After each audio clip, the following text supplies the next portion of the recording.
সুমাইয়া বাথরুমে বসে বসে ফোন টিপতেছিল। হঠাৎ করে ফোনটি কমেডের মধ্যে পড়ে গেল। সুমাইয়া জুড়ে জুড়ে কান্না করতে লাগলো। হঠাৎ করে কমর থেকে বেরিয়ে এলো কমর পড়ি।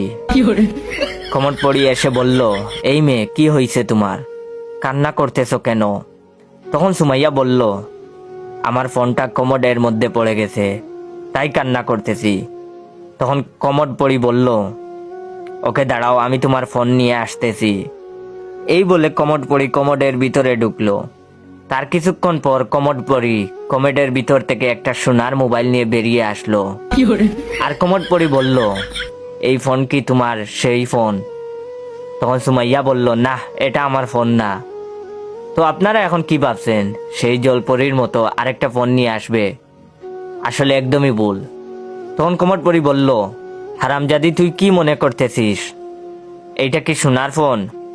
শালি, এইটাই তোর ফোন। টয়লেট লেগে গোল্ডেন কালার হয়ে গেছে। এটা শুনে তো সুমাইয়া বেহুশ। কাউকে ঠকানোর আগে একবার চিন্তা করেন, যে মানুষটার দিনরাত সবকিছু আপনি, সেই মানুষটা কিভাবে থাকবে।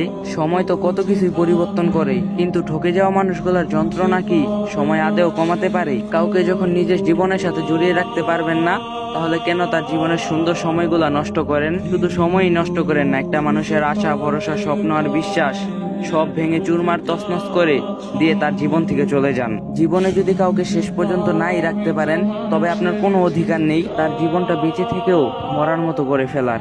যখন ঠকাবেন, তখন আপনার চরিত্র মতো কাউকে খুঁজে নেবেন। অযথা নিষ্পাপ কারো জীবনের ধ্বংসের কারণ হবেন না। মনে রাখবেন, আল্লাহ ছাড় দেয় কিন্তু ছেড়ে দেয় না। কর্মফল দুনিয়ায় আল্লাহ কিছুটা হলেও দেন। একদিন হঠাৎ করে আমার কথা মনে হবে তোমার। যখন দেখবা আমার কেয়ার গুলা আর আমার মতো ভালোবাসা তুমি কোথাও পাবা না, তখন মনে হবে আমার কথা।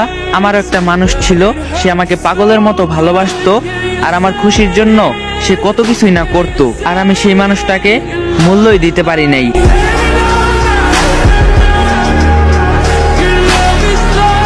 ছেলে নামাজ পড়ছিল, তার পাশে তার মা ঘর ঝাড়ু দিচ্ছিল।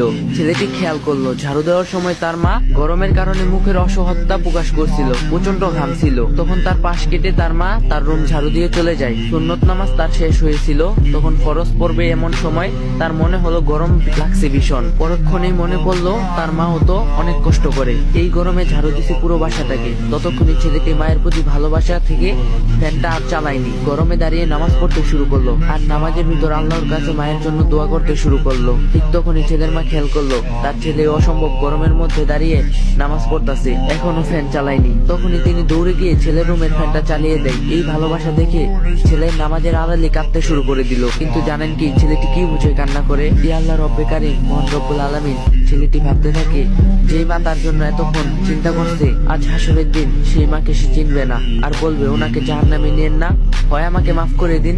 জীবনে তো সহজ নয়, যতদিন না পর্যন্ত আমার এই জীবনের সঠিক উদ্দেশ্য খুঁজে পাবো। আল্লাহ তাআলা আমাদের সকলের মা বাবাকে জান্নাতের উচ্চ মকাম দান করুন।